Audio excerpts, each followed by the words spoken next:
Good morning and welcome, everyone. We appreciate your joining us in an exploration of transformation, how to get from where you are to deeper learning. My name is Beth Frost Johnson, and I'm the moderator for today's webinar. I'd like to introduce our speakers today. Camille Mortimer is Foundry's Chief Learning Officer. She has been a pioneer in learner-centered, project-based learning and organizational development. She was founder and head learner of a public charter school in Milwaukee and has served as superintendent, principal, and teacher. Camille has a doctorate in educational policy and leadership and a master's in administration and supervision. Adam Bilski is the director of Foundry Network. He joined Foundry in May of 2019 after 20 years in both formal and informal education, designing learning experiences in the realms of camping, youth leadership, organizations, suburban public schools, and urban charter high schools. Adam has degrees in education and public service management. Camille and Adam, it's all yours. Thanks, Beth. Hey, Adam. Hey, Camille. It's good to be with you and with everybody out there. Yes, welcome, everybody. We're delighted that you're here with us today for our conversation about deeper learning work, both here at Foundry and with schools we engage with in this transformational work. So let's get started. Yeah, quality work, deep engagement, all of this, all the way to whole persons. These are absolutely the things we want for all of our kids, not just in the future, but now. So, what's the path to getting there? Let's take a look at that. And here's our agenda. We're going to start by talking first about culture, and then we're going to look at the levers that really help to move this work forward and do a lot of heavy lifting for us. We're going to talk about communities of practice and how people are engaging with each other in the learning community, and then systems of influence. How can we accelerate this work to grow to who we really want to be, what we're really becoming? I want to clarify some definitions. Deeper learning. So just to be really clear about this work around developing skills and knowledge for 21st century work and civic life, and also for who these young people are becoming as learners and as people. What are their mindsets and how are they thinking about life in the world and how they're going to be effective players out in the world. All of this was described by the Hewlett Foundation and managed to connect a large group of deeper learning organizations under one umbrella that's called the Deeper Learning Network. So as you know, we have many partners that are doing this work with us. And we find that those partners, they may use a wide variety of deeper learning models and terminologies like personalized or project-based or competency-based or blended or expeditionary, but all of those approaches have inquiry at their base, and they attempt to maximize interdisciplinary and learner-centered approaches, unlike some of those classrooms that many of us may remember from our own childhoods, right? Mm-hmm. That's the truth. So school used to look like this, right? And well, work used to look like this. But work looks a lot more like this today, or perhaps this, requiring a very different set of skills and competencies. And so school needs to look somewhat different, perhaps like this, or include things like this, where the learner is center stage and thinking about who they are as learner and person and who they're growing into. And classrooms perhaps needs to look more like this. And so here in this inquiry-based, standards-based classroom, each of these circle tables has a group who's working on a project of their own choosing. They've been managing it for some period of time, and they've come together with two teachers to begin to think about data gathering, data analysis, and data representation, and how they're going to use these skills in presenting the discoveries that they're making in their work. So, here we are. It's funny, right? After 70 years, we know, right? Some of our classrooms have changed, like that slide that you just showed, but in so many of our schools, really the change has amounted to we've taken out the glass windows and we've put in software windows. But other than that, it looks almost the same. It does. What I really love about the picture on the right, Adam, see it up there? It says, never settle for less than your best. That you don't find that an inspiring message on that gray cinder block You know, wall? I used to say that to kids all the time, to my own kids, and just do your best. That's all we need is your best. And when I think about, you know, how often do I actually come into life doing my best every day? Every day. Yeah, and how often is really my best very much not good enough, and it actually is, well, failure. Well, and the message that we move on with, is it, well, I didn't do my best, so that whole project is just, Yeah, it wasn't Well, worth anything, right? right, I Yeah. guess I have to move on to the next one Yeah, now, maybe I'll do better next time. right? And of course, this work is work about how we take the work along the way, whatever happened, and learn from what we did, right? So I think a different sign needs to go on that wall. So maybe when we visit this school again, we'll bring a new banner, all right? So let's take a look at how Foundry is thinking about this work. So as many of you may know, we have been a software platform company for many, many years, and they have been managing the work of project-based learning and any kind at this day of deeper learning work. What we've come to understand is that, number one, there's no magic in the platform, right? It does a great job, you know, tracking and planning and workflow work, but it isn't where the transformation lies. The platform does not transform. No, You're saying? it does not. And what we've really learned is that this is about people transforming. And so we have declared into who we are here at Foundry, the understanding that people are the agents of their own transformation, and that people are explorers. And it's their investigation of new ideas and roles and processes and tools like Foundry, and the data it can create is how they are going to build their own transformation. And that they, in fact, are the creators of what it is that's happening in their classrooms, in their schools, in their districts, and really how we're going to change education for our country. We see ourselves as guides. That's the work that we do in the transformation process. And we know it's all about people transforming. What do they believe about learning? What are the relationships that are going to make this transformation work? What practices are needed? And how are they designing toward outcomes that are the things they really want? So the work we're doing with this, we've described in a 5-phase process. And you can see the high-level view of it here, working from the initial vision that a school or district has, doing discovery process with where are they, what are they thinking about, where's the leadership and vision and mission, how is their current culture readying them to do this work, what do they need to do around culture, and what structures are in place and need to be in place.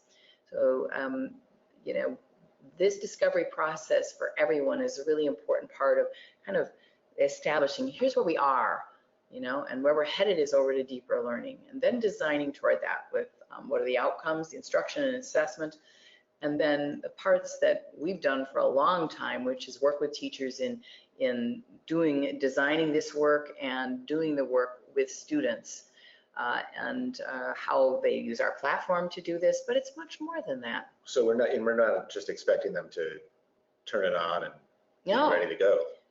Well, we just know that isn't how it works, right? And so then teachers become the guides of students in their transformation. And then our 5th phase is how do teachers and students actually thrive at this work? How do the practices really get embedded deeply in a continuous learning process, in a transformation process? So I want to give everybody a chance to look at a little more deeply at this. So this may blow your mind. There's a lot of words here. But as we have built out this process for transformation, these are the areas of work that we know that schools are working on, leaders are working on, teachers want to build out, students need to build out. Maybe you can find yourself up there in one of these phases, or maybe you've got a foot planted in 2 phases. Right, some of these terms look really familiar from places that I've worked in the past and that have been part of the culture of different schools. So we're going to talk about 3 of these areas today in depth. As we work with schools, we actually frame the work that they're doing in this process and help them move across these phases at whatever time pace they're interested in.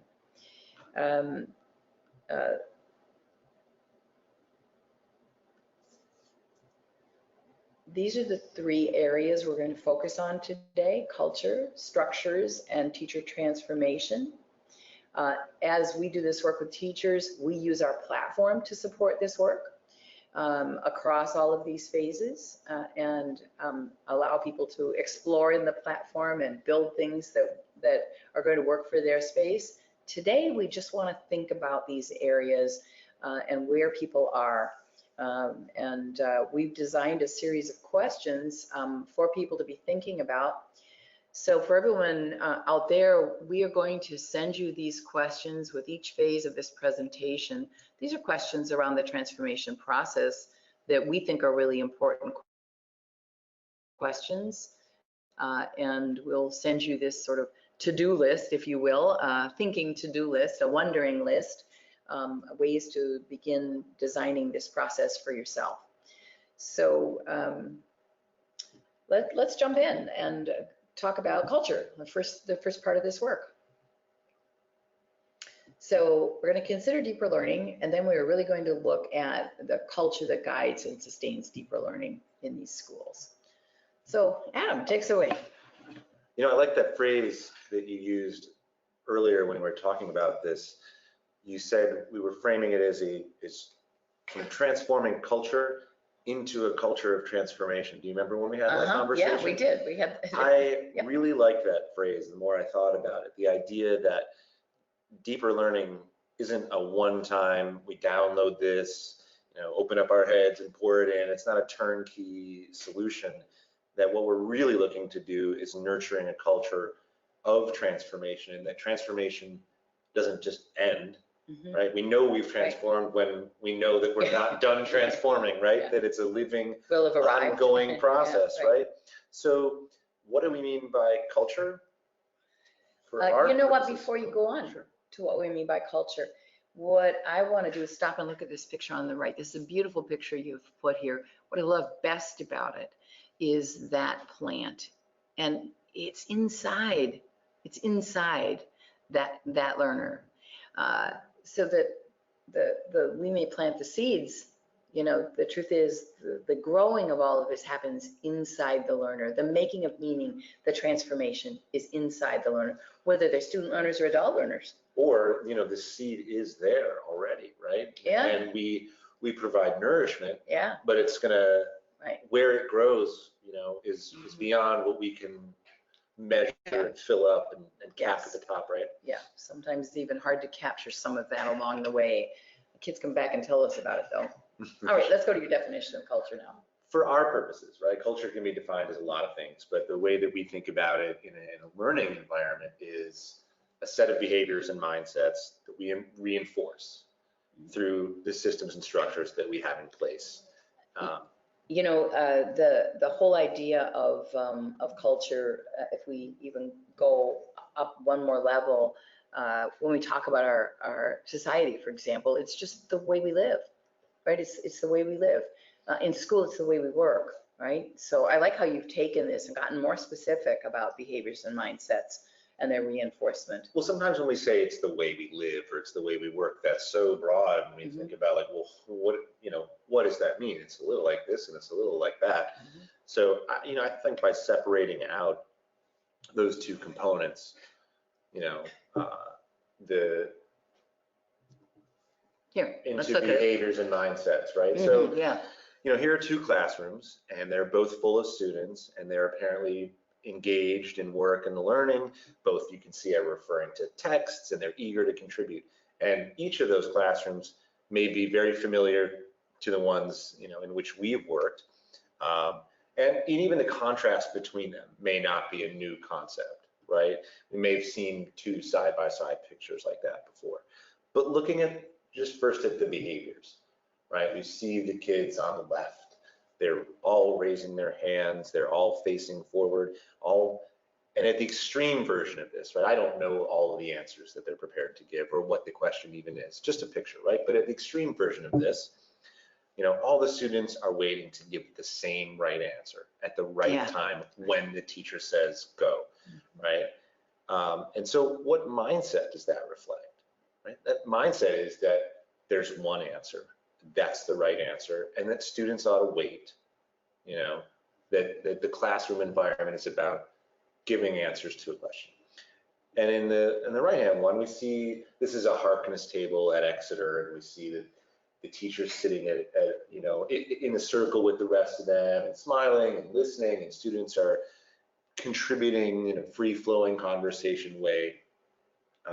And that maybe at the extreme version of this, right? Certainly the teacher could be dominating this conversation too, but at the extreme version of this, like the questions are maybe more important than the answers. And that's what these behaviors tend to reflect.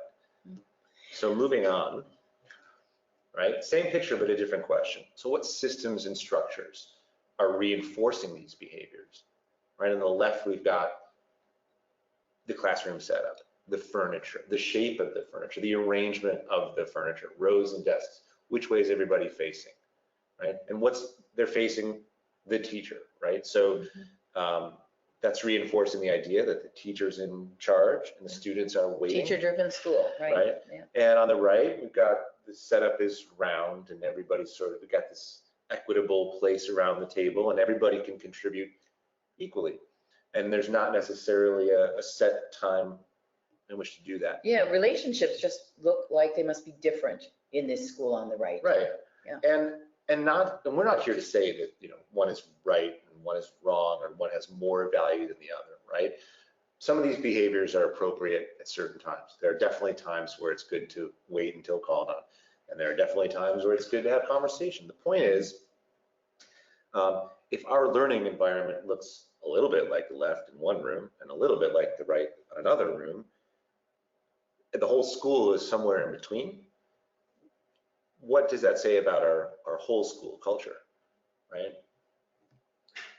So does our school look all like one or very much like one side where the culture is about compliance and order and command and control, right? Or does it look very much like the other where it's all loose and free flowing and equitable? But like I said, if it's somewhere in the middle, what does that say about our culture and our decisions? Does it reflect the idea that each instructor does what they choose to do? And so, across the bottom is this kind of move to a more open and deeper learner kind of environment, and some of the qualities or values that are important there on the culture side really are key to the kind of work we're talking about right now.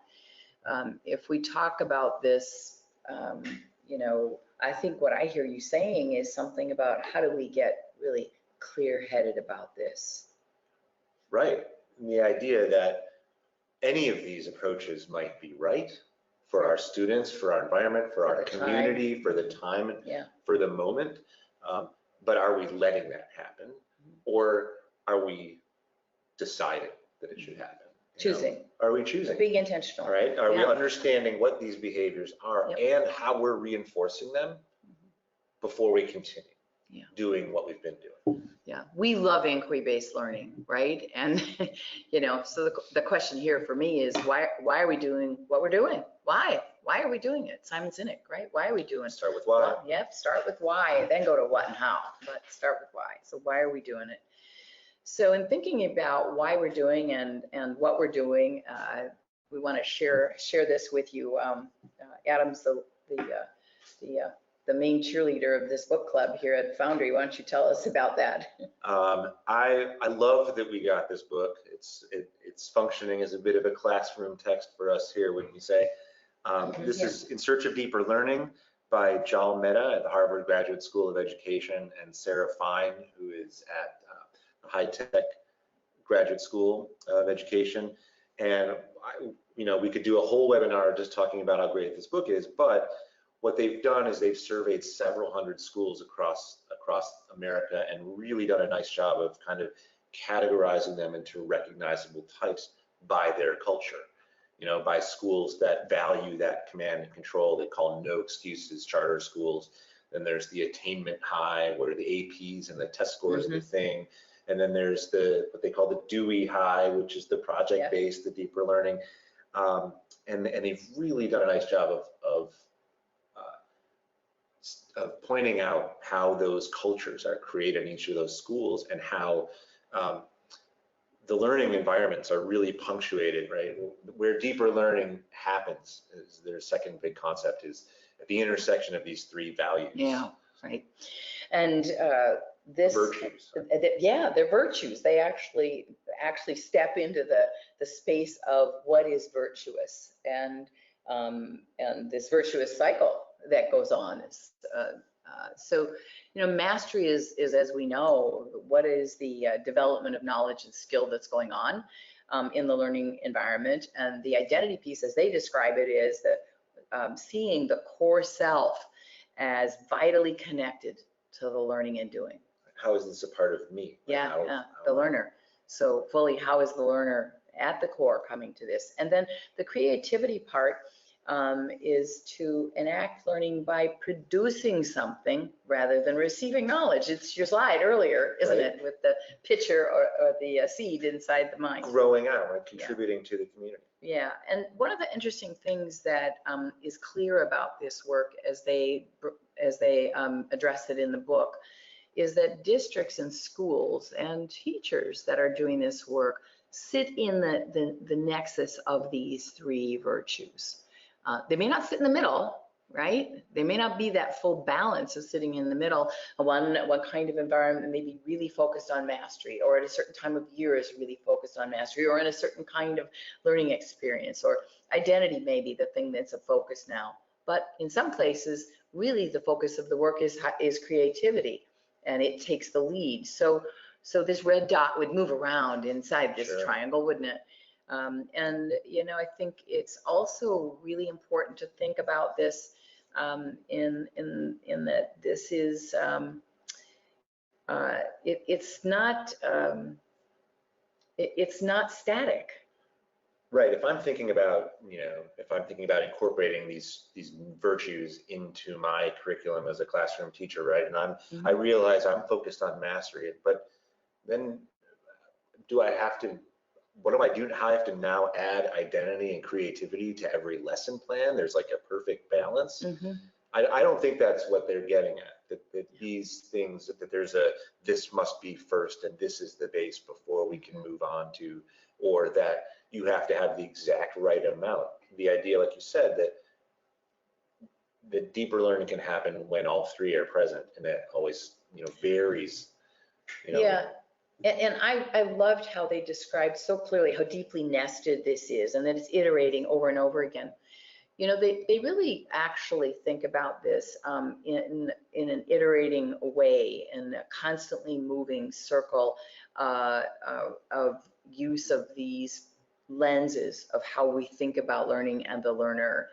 But what they're really clear about is that every place that they investigated, this work happened within a community, a learning community. And the reason you should read this book, not us, because ours are getting a little dog-eared, but I would say this next picture is an important part of why it's important. They talk about the learning community and they talk about the learner, and you can think about community 1, 2, 3, 4, not as different schools, right? Oh, those aren't 4 different communities. No, actually, these are in fact different iterations of this, and each time a learning experience begins, it forms a learning community, right? So a student and teachers start a new seminar, or they start a workshop, or there's a project on the go, and they form a learning community, and they They are working busily somewhere in the space of mastery, creativity, and identity, right? And learning occurs, right? And the learner changes. Yep, And when all of the members of the community are changing like that, the whole community. the whole community changes. And so experience two starts, new learning community forms around maybe another seminar, or maybe it's a service learning project or an internship, right? And what are the things that are happening there in terms of identity, mastery, and creativity? And that they iterate over and over again, and there is increasing levels of sophistication that happen inside the learners, inside the small learning community, inside the large community. It's interesting that they point that out as a learning community. I think in some places that in itself is a shift in mindset, that we're not just a school, but we're a community of learners. And that requires a little bit of trust. Yes.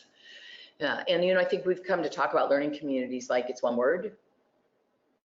Like learning isn't an adjective of the community, but it's all just one noun, a learning community. And it's really important for us to think about the fact that when we gather together to work, we need to be continuously learning, right? I mean, it means it. Like it's a learning community, right? Right. Yeah, so that's really important. And the idea of community is really embedded in this next idea we want to share with you. And this comes from Andy Calkins and the Next Generation Learning Challenge. You can find these folks online. We'll give you the link to them as well.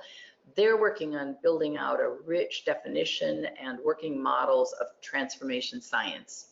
You'll enjoy reading it. They're going to be talking more about this out into the public space really soon. One of the things Andy said in a blog recently is this: the pace of transformation moves at the speed of trust plus agency, and not a bit faster. That's interesting, the speed of trust.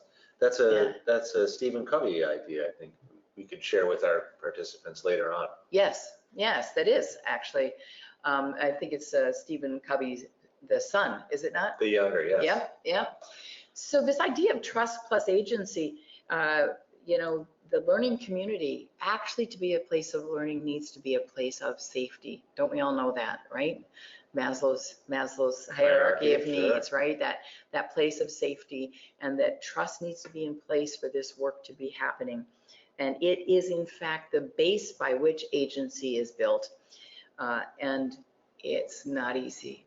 And it has a bit of a sense of walking out into an open space that might feel a little dangerous, a little intimidate us. And I would say that is a little bit like trust sometimes in relationships, right? That this whole thing about trust is, it's bedrock to what we do, but it's hard to just create magically, right? It doesn't happen like that.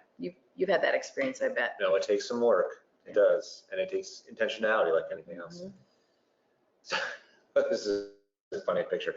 Would you trust these children with your children? I think was my question. Right? Why am I showing this? This is a picture from my daughter's summer camp. She's not pictured, but these are 15-year-old freshmen in high school that have been campers at this camp. They've held the role of camper, just like student, for a number of years. But they're sort of getting expert at that. And one of the things, this is deep in my experience in camping, was that we became intentional about transferring that role to move them to the teacher level, the counselor level, by giving it to them a little bit in a day. This was one day where they got to take over the camp and be the counselors for the day, so their clipboards and their walkie-talkies, and they got to do all the things that they saw their elders doing. But it wasn't just a one-shot deal, right? Like portfolio building, they spent days planning out what they were going to do, and they were mentored by their coaches, their counselors. But it really invested them in the future and in what they were doing, instead of just being campers. And one of our friends' schools. Wait a minute, before you sorry. go on, I want to point to the triangle in the bottom right-hand corner. You did put that And up of there. course, that's the Made of Fine triangle. And notice the blue dot, we moved it up toward to the identity end of our triangle. I bet they worked on mastering all sorts of things to be ready for this. Sure. But I'll bet at the heart of this this learning little expedition they were on. You're absolutely right. It was the core question, Yeah. right? It's like, now, what are you? Who are you at this camp now? Are you just a camper? Are you just, are you moving on to the more expert level? Beautiful. And I would love to show that it doesn't happen just in the camping environment. In this book that we're also loving reading by Martinez and McGrath, one of the schools in there, the Avalon School, has incorporated this similar idea where the seniors, who have been through 4 years already, they're given the added trust, the added responsibility of defining, of building and running the orientation program for the incoming freshmen. And it really changes their mindset of their identity of who they are in that school, what role they have in the learning community. It's been fun reading. It's This been good is reading. our beach reading this summer, right? Yeah. Okay, so I want to take us to another piece of reading, and this is Meg Wheatley's work that we're going to point to here, and it's going to frame all the rest of what we're talking about, all the other examples we have for you in the remainder of the webinar. And this is all about how do we actually make learning happen deeper learning happen in an intentional way.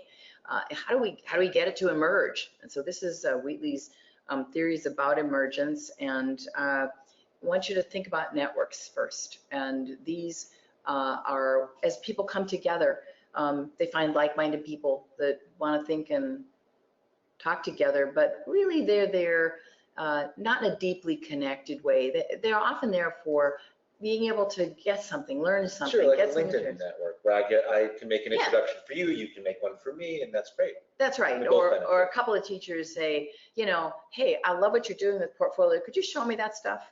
Right? And then, yeah, Oh, sure. yeah. However, if those same people decide, I'm loving working with you on this stuff, I want to show you what I have on, my ability to change the reading skills of my students in mathematics, because that's really depressing their math scores, right? So how do we actually spend time together in a real way where commitment to learning together evolves? And getting our practice improved as well. Improving practice, right? And there's some real goals around that actually it's a win-win kind of situation. So one of the interesting things that happens is as communities of practice emerge, they can at times become systems of influence. And this is a really interesting idea about how they actually create something beyond themselves, bigger than themselves. Like ants in the hive, the single ant's not too smart, but together the intelligence of the ants rises, right? And they can do incredibly more than any other way. So I want to share with you an example of exactly this. We're going to look at Kettle Moraine School District here in Wisconsin. Some of you may have even visited this school there. They do a lot to contribute to the bigger conversation around deeper learning. There's a little story about how their transformation work began, or at least one part of their story, an important chapter in it. It involves 2 teachers, the superintendent, and micro-credentials. So, 2 teachers said, we want to get together and talk about how to improve reading in the content areas. And it didn't start like this with these big groups. All right, this is where it went, but it didn't start that way. This is the end, not the beginning. It is. PD where we're just telling them, okay. Yeah, so look at the great, people working together, but they really began as 2 people talking about this problem of how to improve reading in the content areas in the high school. They went to their superintendent. She freed them to actually try this out and supported them in doing it. They created what's called a micro-credential. And they did that work, produced evidence that they really changed reading. The next year, the 60 teachers by the end of the next year had taken on that same small learning experience about changing reading in the content area and began visiting each other in their classrooms, which had been a long-term district goal. All of that has led to a learning environment where teachers drive the professional learning and their own needs for what has to happen in their classrooms. Micro-credentials have prompted teachers to be using evidence around learning, real artifacts about what's going on in the school, and making learning incredibly, incredibly visible. And you see it throughout this school. everywhere you go. This used to be a really regular looking school building, and they've spent their capital dollars on making the building transparent and making it ways to show how people gather together and work, bottom left, to how the walls become transparent and allow others to see in to what's happening with the learning. And even that painting of the hole in the wall, so Yeah. that you can imagine seeing through the wall. Yeah, that painting actually was on the other side of the wall that has that room that's behind it. That's so cool. Yeah, it was cool. And I love the use of textbooks, don't you? It's a fantastic. Yeah, it is. So,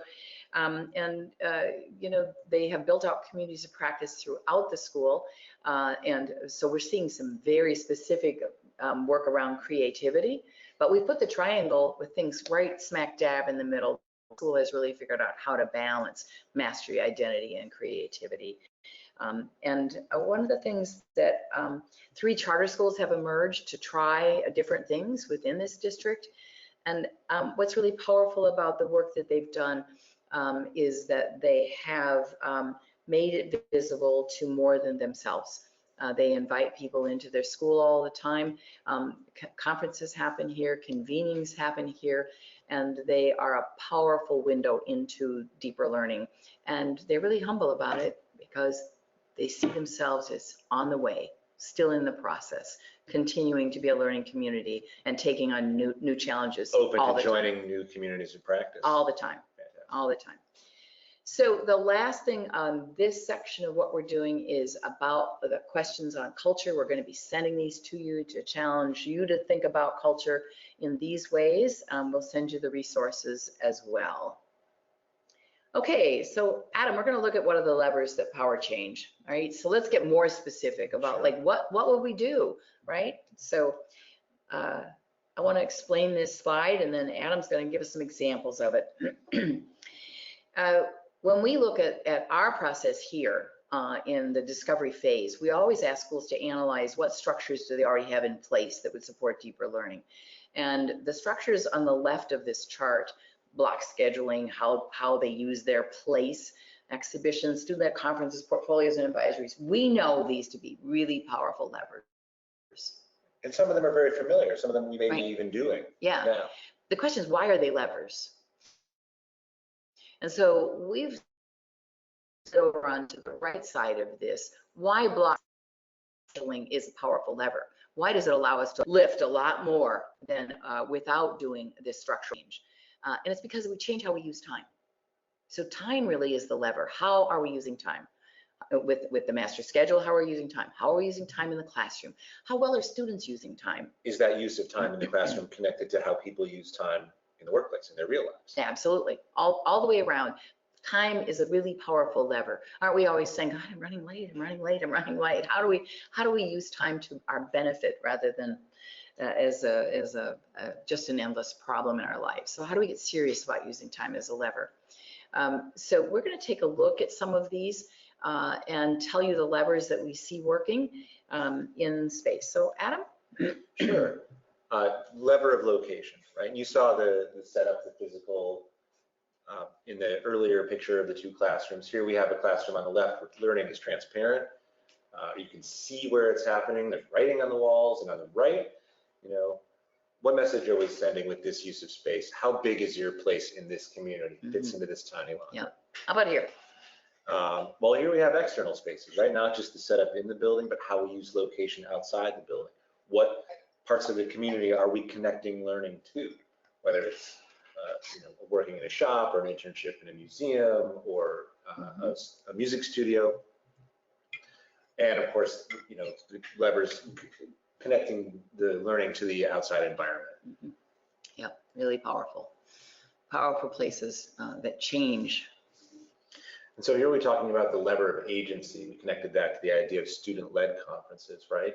And this is just one way that we're talking about agency, but really shifting from the idea of the student as the subject of a conversation, what we used to call parent-teacher conferences, they was we went into, but you know, to a place where the student is the agent of their own learning and is demonstrating, and not just here's the portfolio of materials, you talk about it, but prepping that and thinking about it over, the course of the quarter or semester, Yeah. what materials are you going to We're going to select look at an show? example of that. So here, this is the levers of reflection and authentic audience, right? And look at that across the bottom, or look at the picture up on the left. This is one of our schools in Cambodia. And these children at the back end of the picture on the bottom created the book up on the left. And before that happened, all of the pictures in the book and the writing they did about it were displayed in a local business. I think it was a bank, right? And you could see the respect and care with which this work was presented, and that this gallery was a place to visit, was also a place to buy work, and it's how they actually afforded to print the book up on the left. It's brilliant, isn't it? So it was not just created for one teacher, but for a whole audience and Yeah. community. Remarkably authentic audience. How important was it to do your best work, right? Because people are seeing it. Yeah, right. People are going And to talk hopefully about it buying and it. hopefully buying it, right? Really powerful. How many English papers did you sell while you were in high school, Yeah, right? And here, this is a project of a school in Washington State, and our work with this school was a real opportunity for us to do some learning. This is the Wild Horse Project. You can see the lever of, there are many levers here, but exhibition, bottom right corner, the having an authentic audience, the relationships between adults and students, the university and a teacher, the students and the university professor. 15,000 wild horses taking over their land and destroying it. And what could they do to save it? So they're doing GPS photo plotting, but what they're trying to do is save the legacy of their tribe on this land. And they're really tackling important, relevant questions, right? They are. And all of that came together in the exhibition where they talked with the elders of their community, people from the university, people from their town, and other members of their tribe and school. So a really powerful lever. This moved this school toward deeper learning in a remarkable way. And this is actually a lever about relationship. This is the school that I led here in Milwaukee, and you can see the dive into place, the use of the cultural familiarity for these children of their heritage.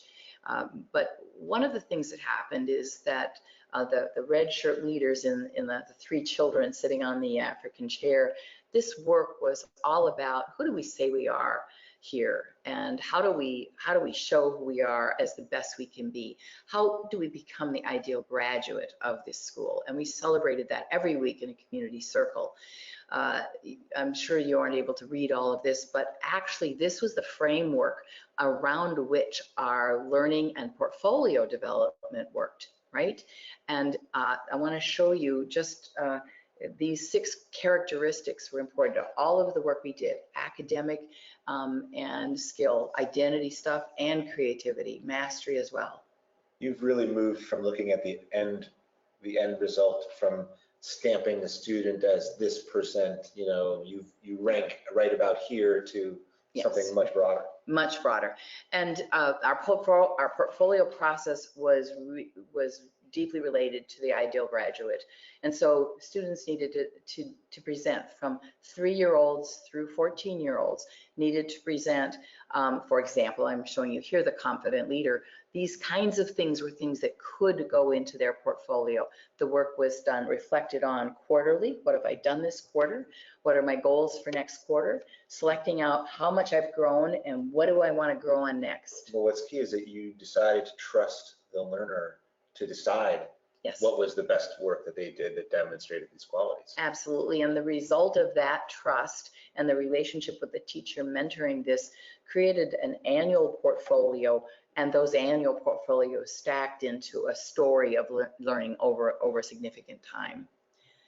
So we want to send you to these resources. This is a gift we give you. Go to Models of Excellence. Sometimes we look at these beautiful projects and we think, how can I possibly do that? This resource here. This is other teachers and their astonishingly wonderful work and the hard work it was to get there. made plain and open Right. for you. And so we encourage you to go here. We'll send this resource to you along with these questions about powerful levers. All right, let's dive into communities of practice. Adam? We've talked about it a little bit already with the Kettle Moraine example, Yes. which I think was very effective. I just want to go through this quickly because we want to leave some time for questions. But just the definition of a community of practice, if we're not familiar, is it's a group of people. It's not just a network, but they are, and they're not a hobby group. They're connected in a domain. They care about something that they do, right? Yes. An action that they take, and it intersects with they consciously work to get better at that practice through repetition. Mhm. That's the definition. And the next concept there is why communities of practice are so valuable is that they sit in between like these external social networks, like a group of friends or a group of teachers commiserating, you know, and in between, and on the other side is the tightly sort of densely packed work team that has a lot of restrictions, a lot of deadlines, a lot of things that they Right. already have to do. The community of practice is a little bit more free, allows them to experiment before they have to try and change Yes. this, you know, rigid work team concept. What I love about this particular graph is the circle around the communities of practice. And it says up there, working out loud, learning out loud, right? Isn't that what we're talking about, the learning community? Actually making visible, Being intentional about it, being right? intentional, right? This is what we're doing. Yep. And how as we as learners, adult learners, how are we working out loud with each other? So the same concept of structures and levers can be applied to teachers, right? In this whole space of professional learning. I would imagine that our audience has already been thinking about that. I bet they have. Right? This How is, can they bring yeah. these same ideas to their teachers? yeah, they probably have PLCs functioning on classroom embedded things that they want to improve on. So, all right. So as teachers come to these ideas and are thinking about them together, they become the people that are transforming this powerful energy that moves things forward. They take it into their classrooms, and this really becomes the energy that powers all of the transformation forward. And you know, Wheatley says, just look at the bottom of this, not the top. Just look at the bottom of this. It's the relationships, it's the information that they're sharing and who they are as people that make the meaning in the learning community. And it's really in that space of meaning making, of teachers talking to each other and making time for teachers to be with each other. This is the heart of the communities of practice that are so essential to this work.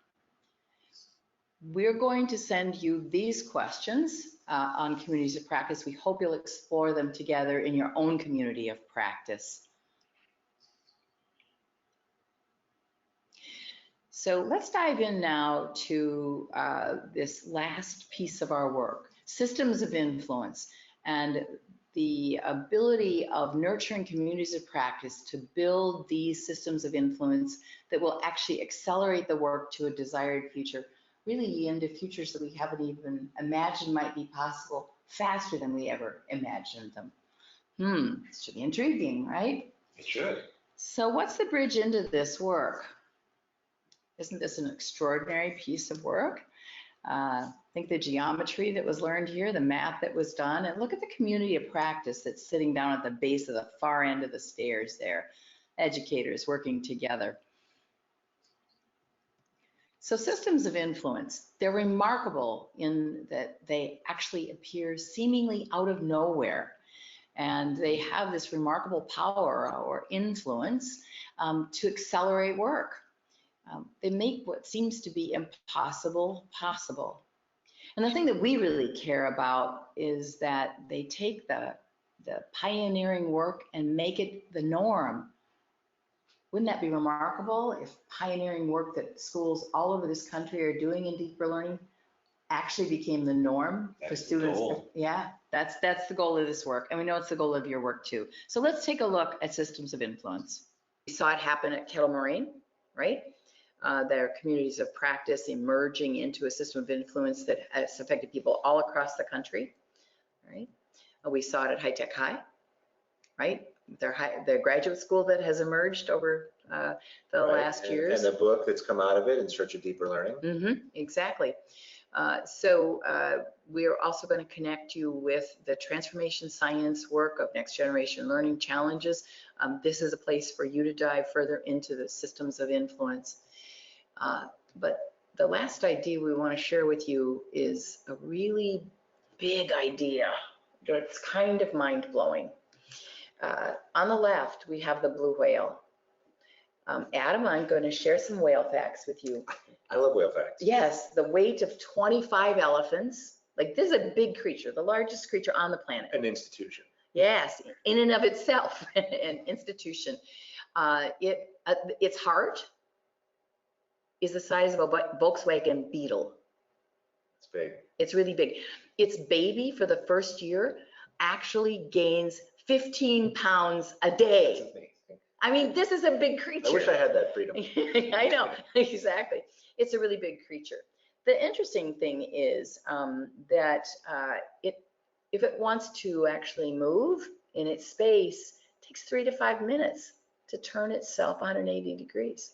Like, just like our institutions. That's a long turn. It's a long turn, right? Right. You'd think whales would be really, aggressive and agile, and this whale, not so much.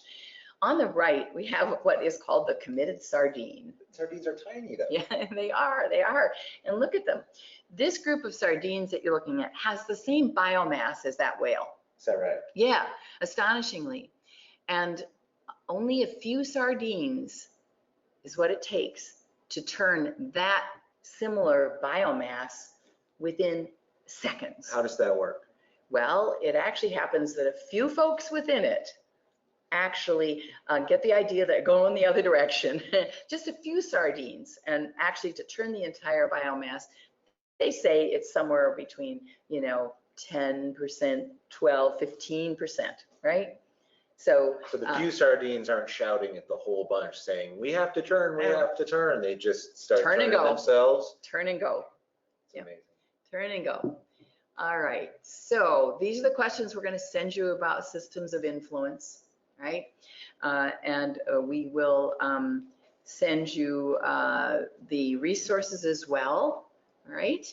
And while you ask questions of us, we're going to put those resources up, or you can spend your time while we gather those questions. In what ways are you as adults becoming what you want to see for your students? How are you becoming that?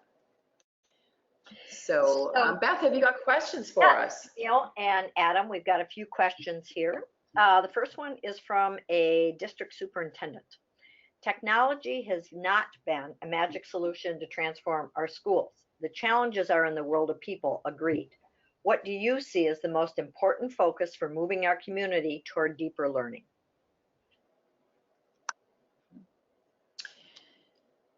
That's a good question. Thank you for that. Yes, it is. And I mean, it's a big question, isn't it? What's the most, and I think we've pointed to it already. I would begin with, who do we say we are? What is it we believe and value together? And do we value it together? So Are we valued together, right? It's not that it comes in a box and I open it up and it's got all the answers in there. It's what's in me that I bring to this learning community. Yes. So yeah, there's this frame, or it's more than a frame. It's actually a shared space in which the community is living and working. Well, it's culture, isn't it? It's mindsets, it's attitudes, and out of what do those mindsets, attitudes, and behaviors come from? What do we believe, and what do we care about? The thing is, it isn't easy to just like the superintendent say, okay, well, everybody, what do we believe, right? The articulating of our values is a process of talking with each other, and sometimes I think it isn't that we just start right at the beginning and like, let's get our values. It also happens in the work. And how do we, let's say we decide that we really want to increase student agency and we decide to do student-led conferences. I mean, we can pick something that relates to a value of importance and grow the value along with the activity. That the value itself grows student agency as we choose a structure to make it happen. Because we're giving it work that exemplifies that value. There's Yes, that value being Yeah. given. yes. Yeah. Yeah, so it'd be interesting to create that structures, levers, chart to values, wouldn't it? To make another column, it says, and so what value is it, right? Right. Right, to student-led conferences, gives us time and agency around student and thinking about it and their reflection, those levers, what are the And values? which one of our values or several of our are we going to apply to it? Yes, yep. So who else have we heard from, Beth? We have a 6th grade teacher. I'm ready to dive into deeper learning, but my teaching partner is reluctant to begin. She is a really conscientious and engaging teacher, but I want our kids to be bringing more of their own interests and energy into their learning. We teach 6th grade. What to do? Mhm. It sounds like, the first thing that has to happen is that conversation, right? If you sense that your partner, like that most important colleague that you work with, is reluctant, how do you build a bridge to that partner? And what is that reluctance based on? Why might they be feeling not ready to do it? And the conversation starts there. If we ask the questions and give space to that partner to give us answers, we're building trust regardless of the outcome. The relationship itself builds by the conversation. Right, just by having that conversation. Yes. I think sometimes my experience of people who are slow to move forward is not so much that they don't see the benefits for students or don't care about students and their futures, right? I think that it's deep in virtually everybody who works in schools to care about students and to care about what their lives will be because of the work that we do. But some people really see the importance of conserving what has worked and making it safe and stable. And that they see themselves as really providing a function that's important. I think that they're conservative teachers. Is that what you mean? No, I don't. I actually mean, they might be, but I actually mean that they are part of the bedrock function of institutions, right? Is that, institutions don't change rapidly. It's one of the good things about institutions. They don't just move. That's why we can count on them. That's why they're there to educate our children generation to generation. So it's not a bad thing.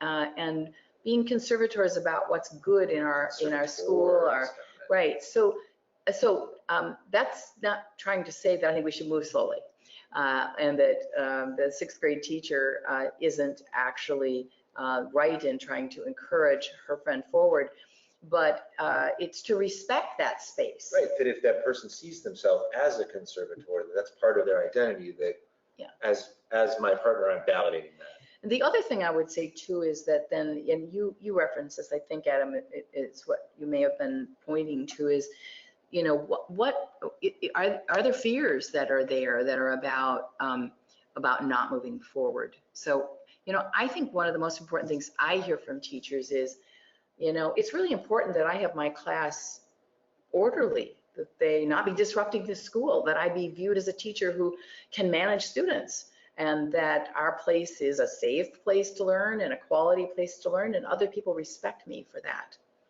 Will I be able to do this work and still have my class, represent me, our work, well, and not lose, control, right? And that's a real worry for teachers, and having them get out and see this work in action and see kids head down deeply engaged will help to assuage that worry. Sometimes it's the idea that we're not losing control, right? Mm-hmm. We're just spreading it. Yes. Right? We all want control, and sometimes our students want control too, and we trust them to take some of that control. We're actually growing it rather than losing it. So I see that we're just about out of time, and what I just want to say to everybody is that we've presented a lot of pictures about this work for you, and we really think seeing, reading, talking, visiting, being in the place of where this work is happening is the best way to move forward. Becoming a community of practice ourselves. That's right. It's been fun, Thank- Adam. Thank you, Thanks, Camille. Camille Like and all Adam. three. And just a reminder, we'll be sending out a link to the webinar that you can share with other people. And also, if you'd like to have a demo of our Foundry solution, you can visit our website at projectfoundry.com and request a demo there. So, and watch soon. Our next webinar will be coming up probably the end of September. Thanks, everyone.